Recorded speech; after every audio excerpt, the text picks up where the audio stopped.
Won't you listen to reason? Will you open your eyes?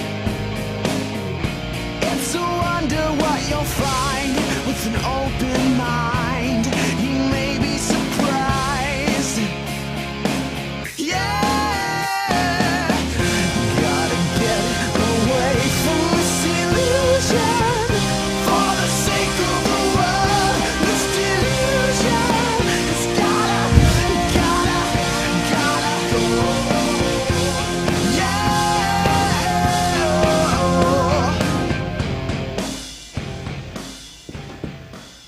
Hey everybody, we're live. It's the Atheist Experience. Today is Sunday, July 21st, 2013. I'm Matt Dillahunty. This is Martin Wagner. Hey. We're freaking awesome. We are.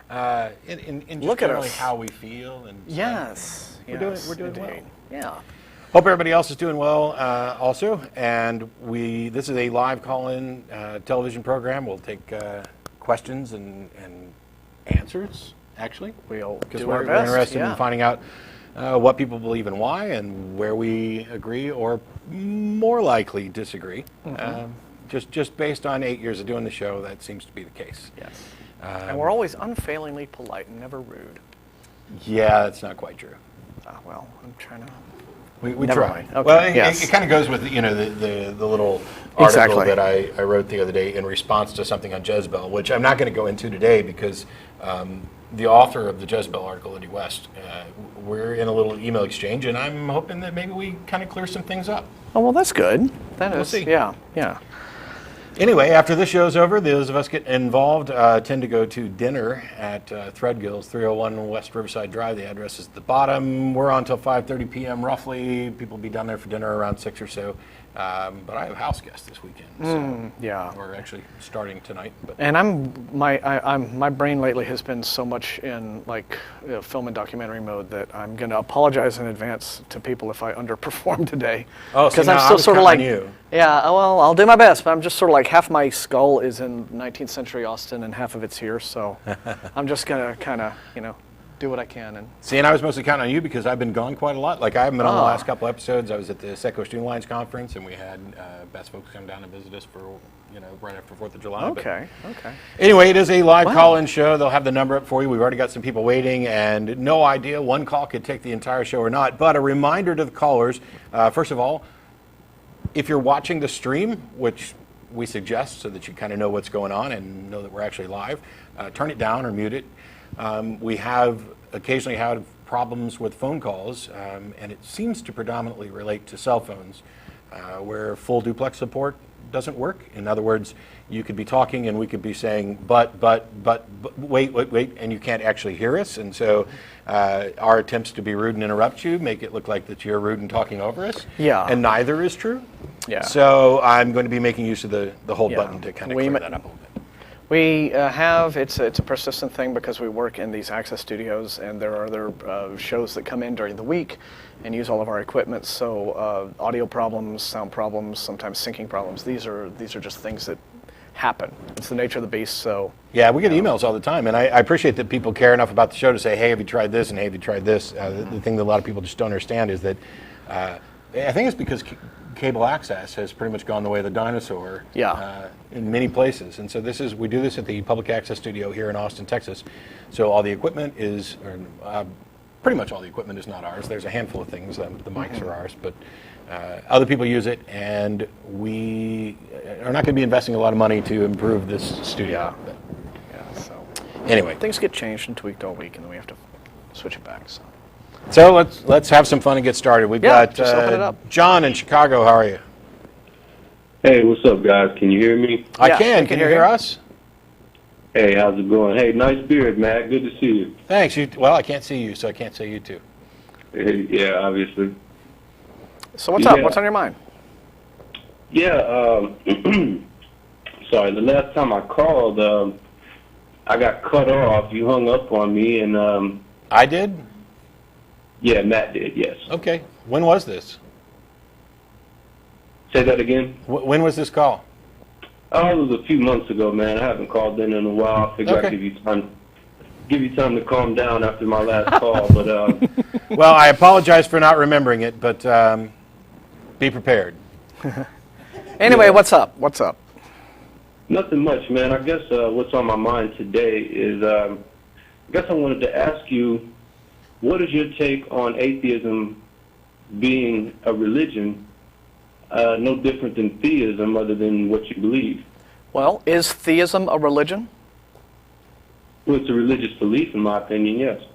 I don't see that. I see theism as the overarching category of belief. You believe in a God exists, but theism itself isn't a religion. Instead, theism contains a whole bunch of different religious groups that are religions. So I don't see that theism itself is a religion. It's a single position on a single issue. Neither theism nor atheism have tenets or dogma or rituals or any of the sort of things that you would expect to qualify as a religion. Yeah. And the word religion also implies some kind of a practice, and among theists, that would be like a form of organized worship. Like you choose your God, and then you have your worship services and your rituals and your prayers and whatever. That's religion there. It's perfectly possible to believe that a God exists, but not be religious. You don't pray, you don't go to any churches, you don't go to any synagogues, you don't have any rituals that you perform. You just say, oh, yeah, there's probably God up there, sure, why not? But apart from that, you don't care, and you go about your life. And likewise, while atheism itself isn't a religion and doesn't include the general trappings of religion, that doesn't mean that there aren't atheists who could be religious, or that doesn't mean that you couldn't begin with atheism and then glom on a bunch of stuff to it and create something that is religious of some nature or another. But atheism itself is not. But there's the religion of Buddhism is a religion that has no gods. So technically that you could call that an atheistic religion. So again, it's like, so atheism and theism are the umbrellas, and then whether you're religious or not all exists under that. And that's your choice. But just being an atheist or just being a theist does not imply that you are religious. Well, the theistic belief and the atheistic beliefs, well, they are both beliefs, and neither one are empirically proven. No, actually, one of them that's- is a rejection of a belief.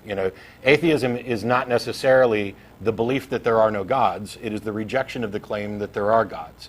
So there's a difference between I do not believe a God exists and I believe no gods exist. Those are two different things. Well, I don't agree with that. Well, I mean, okay, is there a difference between I'm not convinced that the plaintiff or that the defendant is guilty and I am convinced that they are innocent? Is there no difference between those two? Well, look at theism. I asked a question. We're trying to. I asked a question. Yeah. Is there no difference between I'm not convinced that the defendant is guilty and I am convinced that the defendant is innocent? Is there no difference between those two? Well, if you're not convinced that he's innocent, then you're more convinced that he's guilty. Okay, you heard guilty when I Yeah. said not guilty. See, juries don't say anything about innocence. They address the issue of guilt, and they either conclude that they're convinced that the defendant is guilty, or they are convinced, or they are not convinced that the defendant is guilty, in which case they vote not guilty. But the fact that they're voting not guilty doesn't mean that they are convinced that he's innocent. Well, that would mean that they're more convinced that he's innocent. Not really. Let me give you an example. Like take somebody like OJ, right? Okay, now Yeah. OJ was acquitted of 2 murders, right? Right. But was he acquitted because maybe some people believe he's innocent, but a lot of people, if you talk to them, they'll say, I think OJ is extremely guilty, but the problem is the prosecution didn't make a good case. And so based on the evidence, the jury had to find him not guilty. So it doesn't mean that they think he was innocent of the murders. It just means that the evidence that they got and the case they were presented didn't allow them to give a guilty verdict. They had to find him not guilty. Not guilty. Not guilty is idiots. Yeah. Well, there's that too. But I'm just trying to distinguish. Yeah. Not guilty. Not guilty doesn't mean you think innocent. Not guilty simply means you didn't make your case.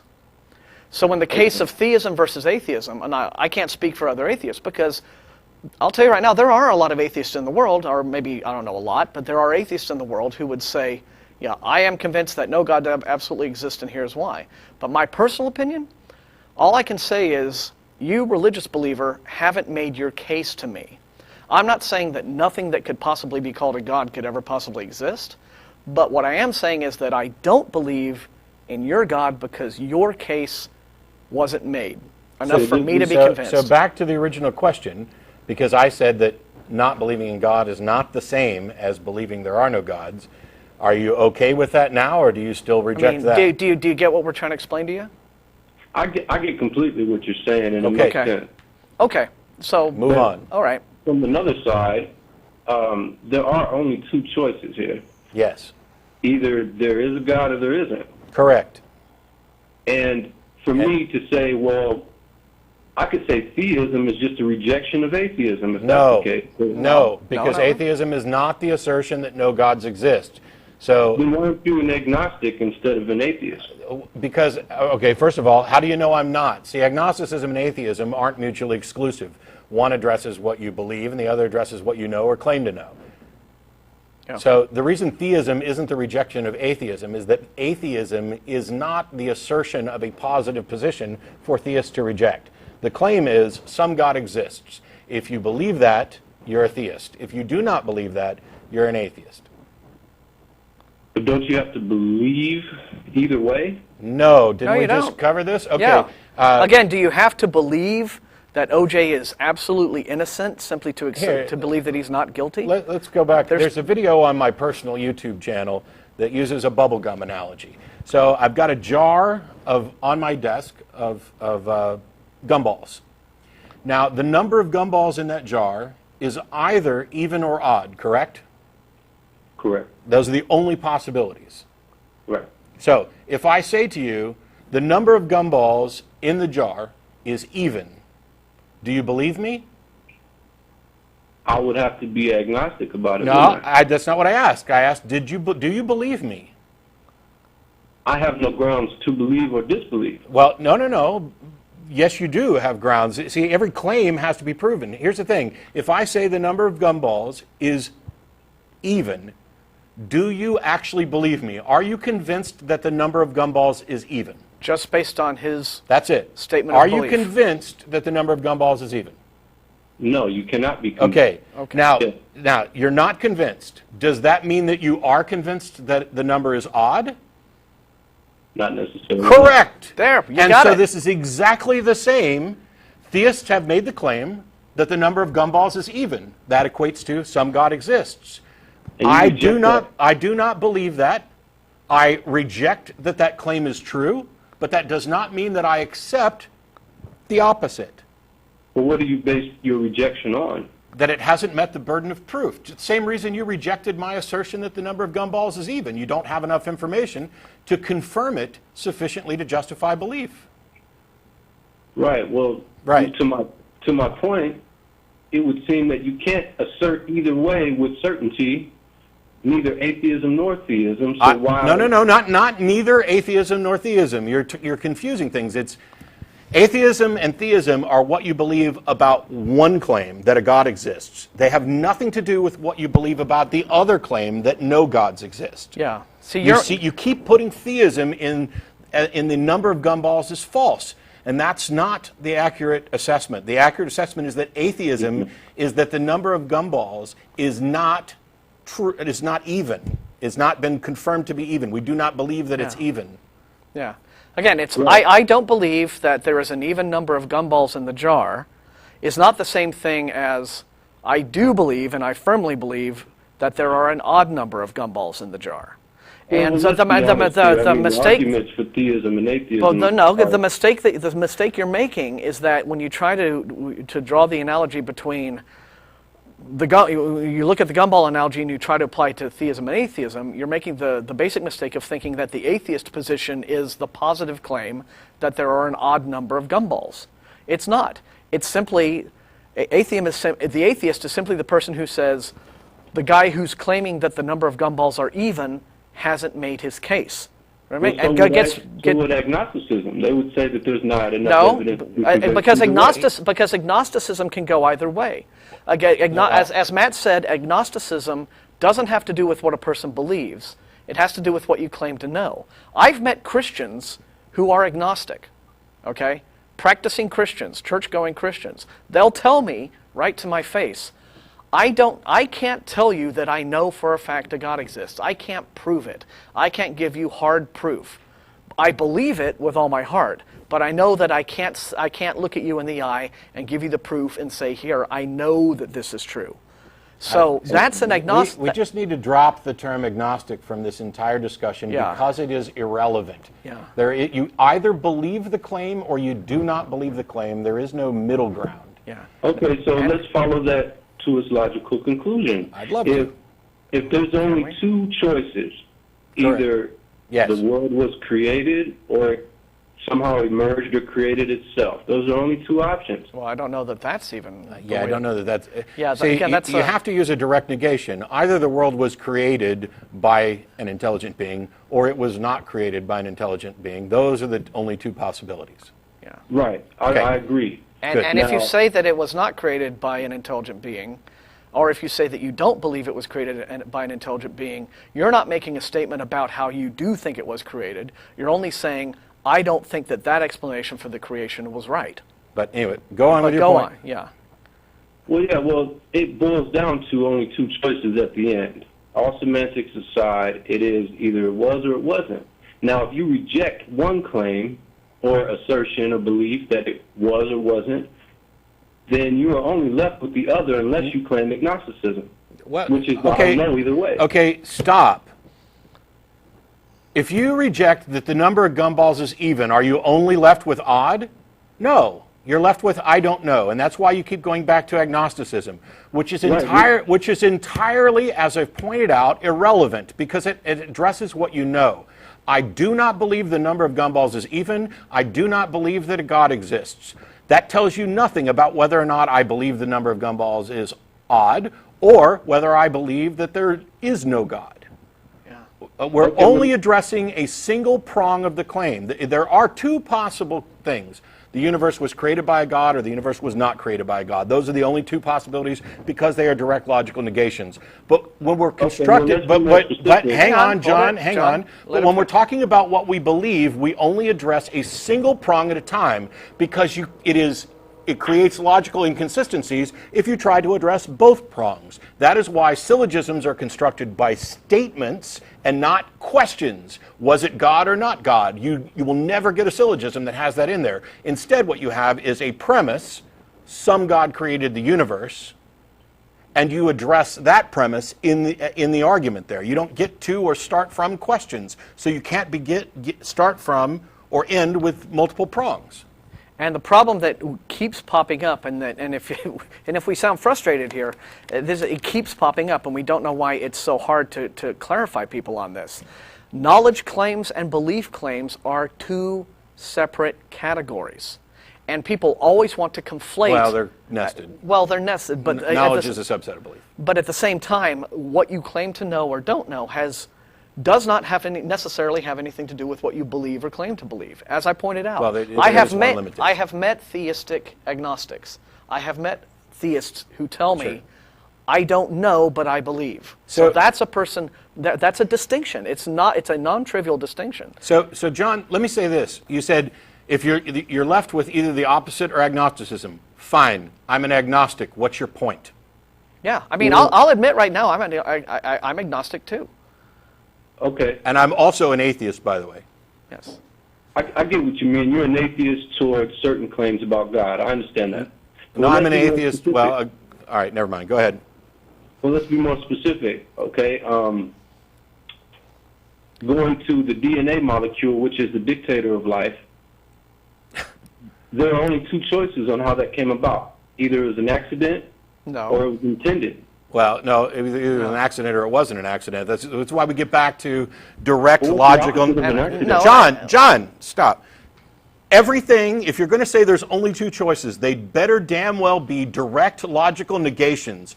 Otherwise, if you use any other language, any sloppy language, you are now constructing what is possibly a false dichotomy. You need to say either it was an accident or it was not an accident, because those are direct logical negations. Either it was constructed by a God or it was not constructed by a God. those are direct logical negations. You have to use that language. Yeah. Okay. But Okay. either it was constructed by a god or it was an accident are not logical negations.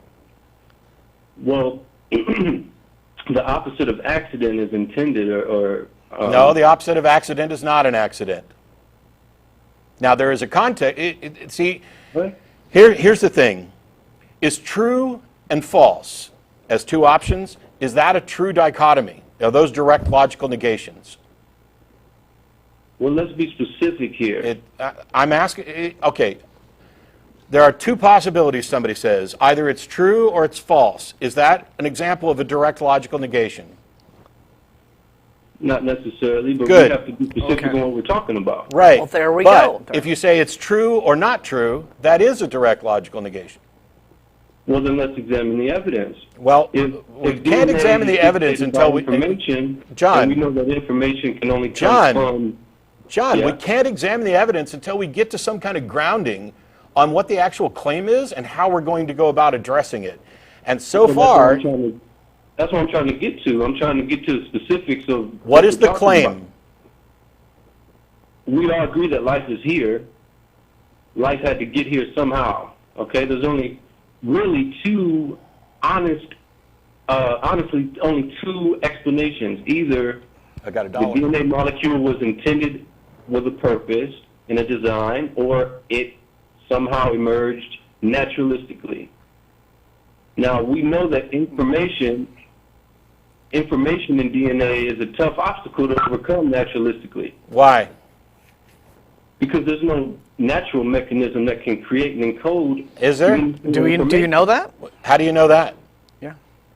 Well, it's not only is it common sense. I mean, No. We don't get to say common sense because I don't agree with your assertion. How do you know what you're well, let me claiming? finish.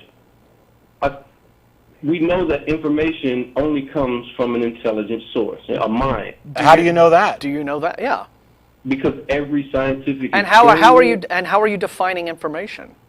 Information simply means a message that can be communicated.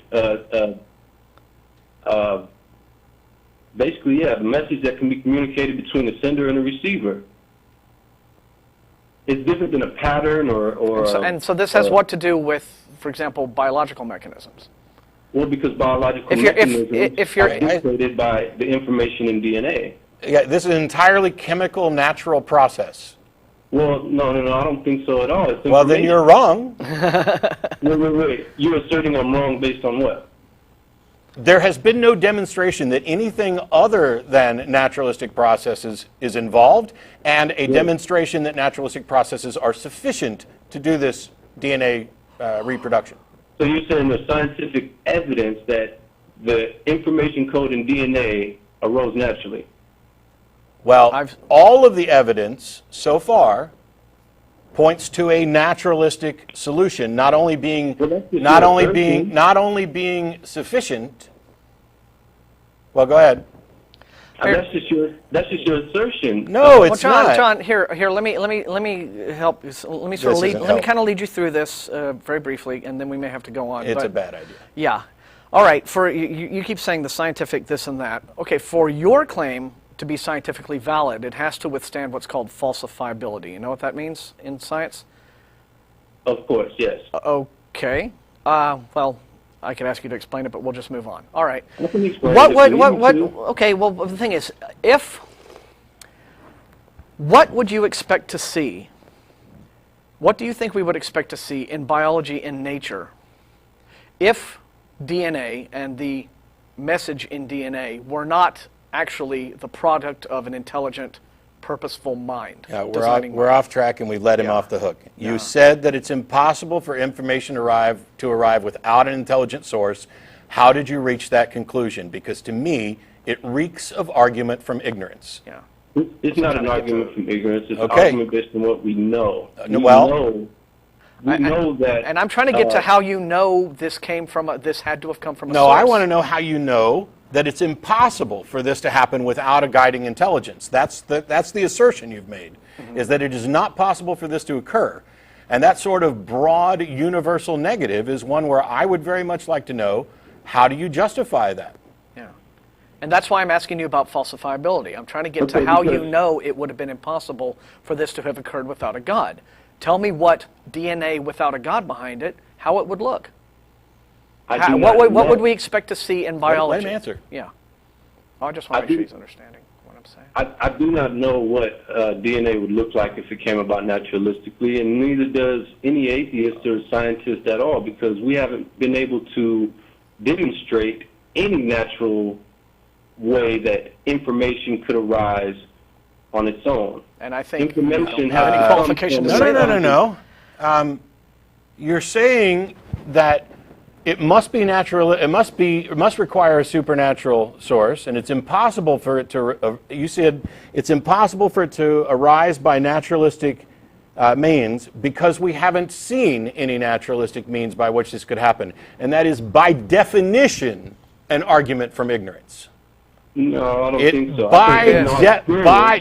By definition, it's identical to saying it is impossible for there to be a black swan because we have not seen a black swan. And not only are you wrong about whether or not we've seen naturalistic mechanisms for the reproduction of information in the DNA, but you have begun with an argument from ignorance. How do you know that it's not possible for these things to occur naturally? Because there is no natural mechanism. That is an argument from ignorance. Yeah. That is the fallacy argument from ignorance by definition. Can you show him natural mechanism that can I don't create? have to, John. Your assertion is that it's impossible. And that is something you have to justify. And if you justify it by claiming we've never seen it, which, by the way, you can go talk to some scientists about why you're wrong, but if you justify it by that, you have by definition committed the argument from ignorance fallacy. So please, without a fallacy, justify your assertion that this is impossible. Well, let me digress then. No. No, John. No. We got it. Can you demonstrate your assertion without a fallacy, yes or no? Yes. Then do it, please. We can demonstrate that information cannot come from outside of an intelligent source. I think we have demonstrated that. Please demonstrate that. Please demonstrate it. Okay, open your cell phone, go to the text message the watchmaker argument. and do nothing. How is that confirmation that it can't happen? Do you have any reason to believe that now you're shifting the burden of proof to cover for your argument from ignorance. My question was, can you demonstrate your assertion without resorting to a fallacy? I don't think it's a fallacy just You're because wrong. you assert that it is. You're wrong. You have said this is not possible, and your argument for it began with an argument from ignorance. We've never seen an example of it happening. And then, when challenged on that, it went to, well, have you ever seen this happen? Open up your cell phone. Have you ever seen, It's all, you've shifted the burden of proof. You've got an argument from ignorance. You don't understand the fallacies. I understand what you're saying, but I don't think you're getting what I'm trying to get across, which is... No, I think we do. I think it's just that you're not recognizing the fallacies that you're making. Okay, do you believe it's more rational to believe that information came on it naturalistically, or that a mind has to be behind information? What's more rational to you? What's more rational to me? Well, we'd have to define terms about what exactly you're meaning by information. But considering that we have an abundance of evidence for naturalistic processes and zero evidence for supernaturalistic processes, and by the way, could not have confirmation of supernaturalistic processes because they are outside the bound of investigation by definition, then it is always more plausible to accept a naturalistic explanation over a supernaturalistic one. It comes down to what David Hume said, which is that the wise man apportions his belief to the evidence, and the evidence so far is in favor of naturalistic solutions to these issues. But so that is... There are several scientists who would disagree also. I don't care. There's several callers who disagree with me. There are scientists who think the world's flat. There are scientists who think the germ theory of disease is wrong. I don't care. And a few minutes ago, when you essentially admitted to me, no, you cannot give an example of what DNA would produce, what biological organisms would look like through DNA, in what you think a non-God designed DNA world would look like. Right there, you've essentially admitted that your premise cannot withstand scientific falsifiability, and that's kind of the end. I mean, that's sort of it for you in terms of that line of argument. I mean, when you admitted that you couldn't come up with an example, that kind of shut that whole thing down. Well, So all this since then has just kind of been a waste of time. Can you give an example of any information process coming about naturalistically? I can give examples of every single example of this is it's ridiculous. It's Hang like where in any of the DNA research, and I don't believe for a minute that you've actually studied any of this at a professional level, but if there has been anything anything in genetics where the actual peer-reviewed scientific evidence says this is not explicable unless we have resource to some sort of external, transcendent, godly, supernatural, whatever word you want to call it, basis. If there's one example of that in the scientific literature, John, but there are none. First of all, your question is a shifting of the burden of proof. Yeah. You're basically saying, hey, can you show me how information can arise without supernatural influence? Well, no, because I can't demonstrate conclusively that there wasn't supernatural influence because I can't test for that. However, we do know of naturalistic systems that do produce what we identify as information, the DNA replication being one of them. There's no evidence. There's no evidence of a God reaching in and manipulating the process of replicating DNA, is there? Yeah, this whole time that Hang on, is there? I believe that... I don't care what you doesn't believe, matter. John. I do care. But my question here is not about what you believe. It's, do we have evidence of a God manipulating this otherwise naturalistic process? What do you mean by evidence? I'm asking you. You're the one who believes it. Because all throughout this... Hang on. Okay. You don't... If I ask you, John, if I ask you, do we have evidence... Your answer shouldn't be, what kind of evidence? It should be, yes, we have evidence of this kind. Well, I believe we do, but you don't. It doesn't matter what your beliefs are. John, throughout this entire conversation, you've been getting on us about, well, show me the naturalistic mechanism, show me the and at no time have you ever described what you think the supernatural mechanisms are. What mechanisms would she look? How do you confirm that? All you have done is said, oh, it's as Matt said, it's the classic argument from ignorance. You can't show that there aren't supernatural mechanisms, but you're getting on us about what possible evidence is there for natural mechanisms in DNA when you haven't even defined the parameters of how the supernatural mechanisms would work. And not only that, you've admitted that you can't. You admitted that you could not give a falsifiable description of what a non-God designed DNA would look like. You admitted that you couldn't do that. I can give a falsifiable description. If at any time we discover any information process that came about naturalistically, I think that would falsify the entire idea of... But that statement right there, not apart from being, again, an argument from ignorance, implies that you know the difference between what a naturalistic mechanism would look like and the godly supernatural mechanism. If that's the case, then explain the godly supernatural mechanism. The God mechanism is a mind. See, that's you talking out your ass now. You don't even know what that means. God is a mind. That's like saying the universe is a beautiful flower and it wants to hug me. You sound like a hippie now.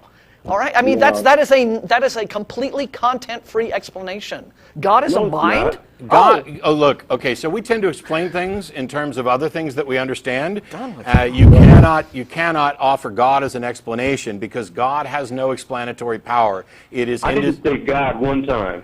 I said intelligence. We know what you're talking about. Let's not be dishonest. Didn't you say God was a mind?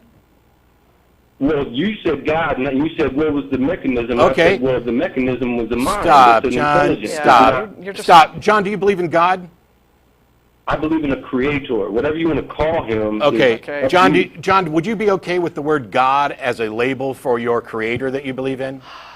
Sure, why not? Good. Bye. All right. If you're not going to be honest, okay, here's the thing. I've done a bunch of debates, and recently JT and I did a team debate against a father and son Catholic team on the subject of morality. And they came out at the beginning, before the debate, and decided that they did not want to defend the morality that they actually believe in, but wanted to defend a deistic morality. And that's fine. That's their prerogative if they want to lose a debate by appealing to something that is absolutely devoid of any moral content, like a non-interventionist God. That's their prerogative. I'm a little tired of people trying to pretend like they're going to defend something, but not defend what they actually believe. And if you're going to nitpick, if you believe that there is a supernatural creator, and you're going to nitpick over whether or not somebody calls it God, when you cannot offer evidence for this proposition, you will be disconnected from the show.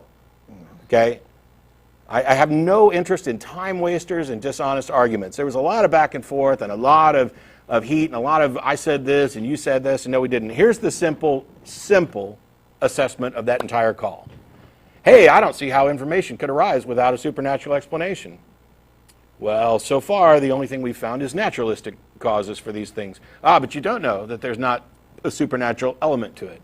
You're correct. I do not know and cannot demonstrate that the supernatural is impossible. All I can do is come up with descriptions of things based on naturalistic processes. Aha! Therefore, God exists. Well, you can't prove that he doesn't. Well, I don't care to prove that he doesn't. Then you're not an atheist.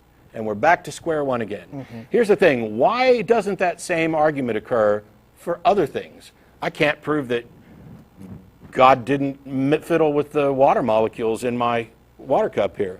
Can't prove it.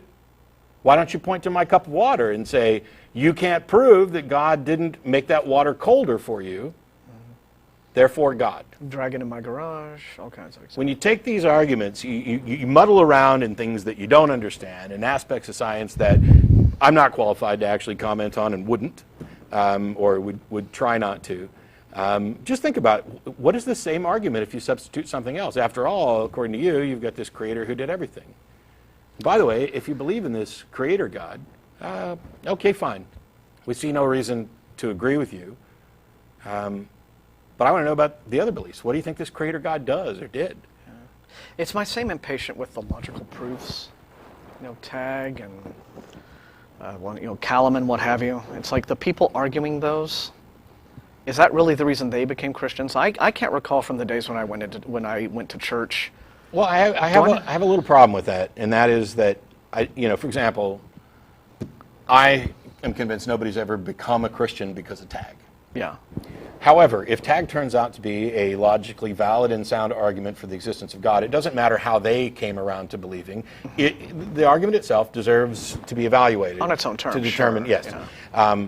The thing is, when you ask people why they believe, like, for example, William Lane Craig uses the Kalam cosmological argument almost exclusively, with a little add-ons and everything else. But he's a believer because of the inner witness of the Holy Spirit. Yeah. Now, I've seen atheists criticize him saying, well, you don't believe because of Kalam. You believe because of the inner witness of the Holy Spirit. I wouldn't recommend criticizing him for that, because it's entirely possible that somebody could become convinced of something by the inner witness of the Holy Spirit, if that sort of thing exists, and yet still the argument that is most convincing and compelling is one that doesn't involve how they became, because you can be convinced of things for bad reasons. Oh, sure. The sort of arguments that might bolster one's belief is, I guess, the ones I would use. Well, sure. I think that is a valid way to look at it. But getting back to the whole subject of just wanting to argue, or at least get explanations from believers based on why they really do believe. When you get around the whole use of, say, logical proofs and say, well, why do you believe? I've had Christians reply, well, I had X and X and X experience, sure. but you would never believe it. Yeah. And then my question is, well, then why did you? Because I'm sure that you're not suggesting in this conversation we're having that you're any less rational or intelligent than I am. And I don't see myself that. I see myself as being a rather average guy. Well, some of them would hold that. Yeah. If you had the experience, you would believe it too, but until you have that experience, you're going to have to rely on these other things. Yeah. Which raises another question. It's not just about whether or not they're defending the God they believe in or the reasons that they believe. It's when you dig beneath the surface. Now, it could be the fact that John is just a deist who believes in a creator who's perhaps non-intervening. I don't know. We never get that far because it's full of fallacies and assertions about what atheism is. Yeah. Maybe someday John will tell us what he believes other than that there's a creator and that information requires a creative mind. But the fact that people don't always defend what they actually believe is kind of separate. It's entirely possible that individuals, I don't want to say entirely possible because now we're making a claim about the causes, but you could be convinced for one reason, and that reason doesn't exist for somebody else. For example, I am convinced that my wife is at home knitting right now. Mm-hmm. Now, I'm convinced of that because I live with her, know what she does and what she told me she would do. You can't possibly have that same justification, and so I would need to argue some other way to get Sure. there. But by and large, when we have these discussions, I don't know that we ever get beyond the ground floor. Well, we don't, because I think that a lot of it has to do with just an unwillingness to recognize and correct fallacies in one's argument. And I think a lot of it also has to do with the very human trait that people, quite often, you argue to win. You don't really argue to get to actual facts and truth sometimes. And that can really be the case when you hit somebody with a mistake in their arguing that they go, uh-oh, but then they, for ego or whatever other reasons, they don't want to admit it. And I've been guilty of that in the past, and I try to fix that myself. But it's a human trait, right? And so that's why every time you point out a clear and easily definable fallacy in their point of view, they just kind of come back with, well, nuh-uh, because what I'm really saying is this. And then they say it. And so that is the stumbling block that you run into. It's like if you can't get over that speed bump, you're never going to get anywhere in the discussion. But wow, oh well. We have other great guys. So let's go to Adam in Springfield. Thanks for waiting. Adam? Hi, guys. Yeah, hi. Hey. Sorry to, yeah. That's all right. That guy went on for a while. So my main question, just to cut all the stuff in the beginning, is are you familiar with the generally called consciousness problem? Sure. Okay, so I'd just like to know where your stance on it is. I mean, I took a class back in college that talked about it in a lot of depth, and I just personally believe that in order to get to a place where the majority of the population understands that, they're believing in some sort of a imaginary friend, in order to get past that, we need to have there needs to be a convincing argument for why things like souls or the afterlife don't exist. I think that's easy. I think that's trivial. I think of all the claims that religions make, we are finally at a point where while we don't understand everything, we understand enough to know that the idea of a soul persisting after death in any way that is me is preposterous. See, I am, as best we can tell from our studies of the brain, my identity is wrapped up in the things that are produced by my brain, the feelings, emotions, memories, all of those things. They're stored, they can be altered. We've seen people with brain damage where personalities are reset. My personality is a part of me, where memories are completely lost, or there's an inability to make new memories. All of these things that people used to identify with the soul, the sense of self, this kind of abstract poetic notion that this is my soul, all of those things are identifiable as brain states that can be altered when there's a damaged brain. And we know that the brain dies. There is no demonstration that there's something extra, any ghost in the machine.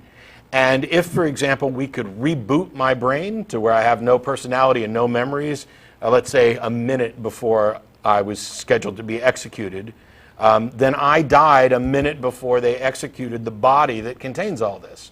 There's no reason to think that anything that makes me persists after I'm dead. Okay, so then to go on, I did have an example that kind of is the crux of the consciousness problem, and that is the copy problem, where if you, for example, took an atom-by-atom copy of yourself. Wow, my wife is hitting herself in the head right now. She absolutely hates the transporter arguments and all that stuff. Yeah. Yeah. I think what it boils down to, of course, we always have to remember that it's permissible to say I don't know.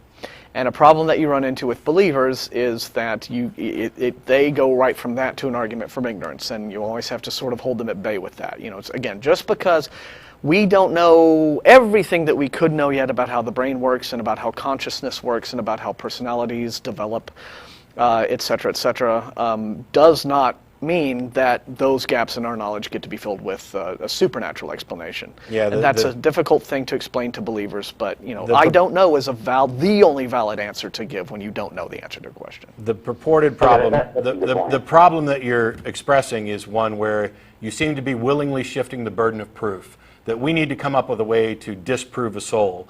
And in fact, the opposite is true. They need to come up with a way to prove the soul. And the fact that consciousness isn't entirely understood or explained doesn't actually do anything to support their argument. I agree as a matter of convincing people.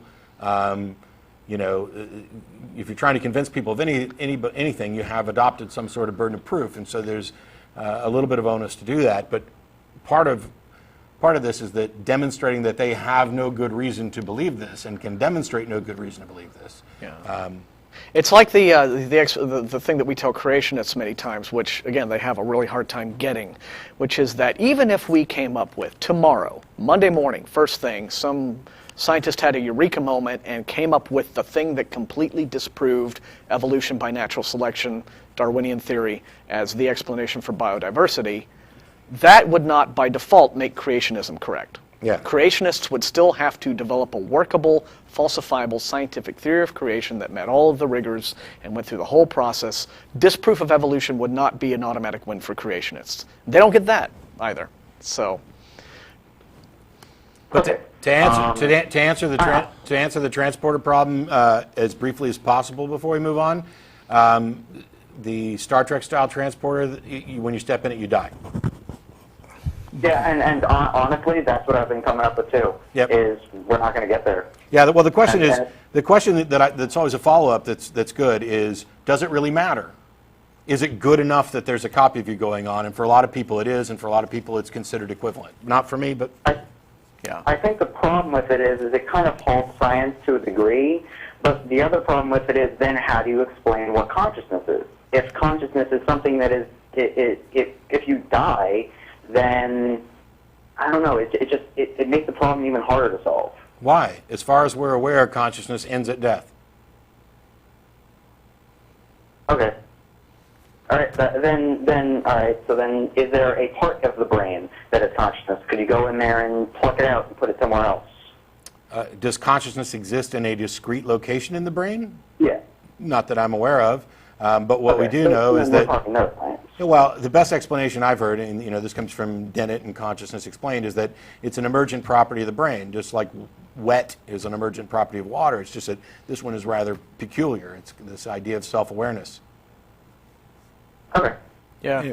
I would have to defer to guys like Dennett and maybe Sam Harris, who's also a neuroscientist, with there, because I don't really have the expertise. Dan Dennett. Yeah, and plus,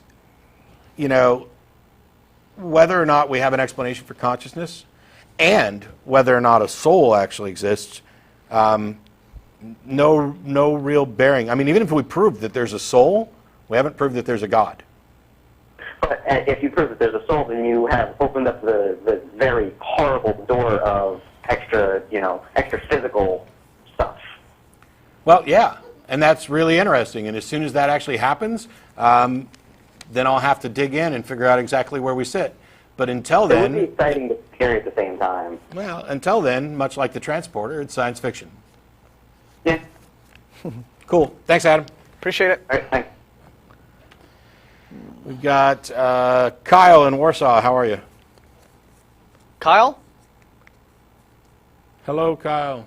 Kyle, on line 2. All right. Kyle. Kyle's, one more time. Kyle there. Kyle?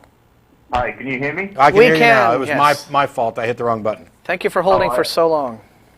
That's okay. Thank you for having me on. Certainly. I wanted to talk about things like halal and kosher slaughters, because this week in Poland, the government has... excuse me, let me gather my thoughts a little. They have voted to uphold a ban on any slaughters where the animal is not stunned first, on the grounds that this causes unreasonable cruelty and pain to the animal. Of course, kosher and halal do not meet these requirements. Yep. And of course, Of course, religious groups have claimed religious persecution, etc. Yeah. I wanted to get your opinion on that. Opinion on them claiming religious persecution is tough, and Yeah. my opinion on the actual law itself is good. Yeah. That's pretty much mine as well, to be honest. Yeah, it's regrettable that we are. It's an example of how religion, just by virtue of being religion, gets this undeserved special treatment and respect that it doesn't really. To say, well, okay, well, everyone else has to obey these anti-discrimination laws, but if you call your discrimination my religious beliefs, then suddenly, oh, okay, well then you can discriminate, or you get to break the rules. It's an out for religion that they don't deserve. It gives them special rights. Ironically, the kind of special rights that they claim anyone who doesn't share their beliefs is always demanding, and it's nonsense. Yeah, when it comes to religious freedom, it's kind of like, okay, you get your freedom to practice your religion and your religious beliefs, no matter how kooky or crazy somebody else might think they are, right up to the point where there's an objection based on harm to yourself or others or things like that. I mean, it's really difficult to determine exactly where to draw the lines, and this happens outside of religion as well. Take religion out of the equation. At what point does the state have the right to step in and interfere with how somebody raises their kid? I mean, is it okay for a parent to raise their child thinking that left is right and right is left? I mean, if we found out about that, how much harm is there? And so it's difficult to quantify these things. But when we've reached a point where we think we've identified a harm and we want to act on behalf of it, claiming that it's a violation of your religious freedoms, the answer is, I think, should just be tough. Yeah. I'm sorry that your religion is so cruel. It's unfortunate, and I'm sorry that you want to advocate on its behalf. I've been reading a lot of history lately, and not to digress us into some discussion on colonialism, but there's an incident way back when the British Raj ruled India, and then there was this custom where, if a husband died, they would basically pitch the wife onto the burning pyre along with the husband's body, and she was alive. Yes. She would have to sit and be burned alive with him, so that and some people were brought up on trial for this, and they explained, this is our custom, and the British judge said, well, where I come from, we have a custom. When men burn women alive, we hang them. So, just because calling something your custom doesn't give you the right to cruel behavior. Yep. Anyway, thanks a lot for the call, Kyle. Thanks very much for having me, guys. Bye. Cheers. Andrew in Pompano Beach, Florida. Hello, Hey, Andrew. how's it going? Good, how are you? Thank you for holding. Yeah, no problem.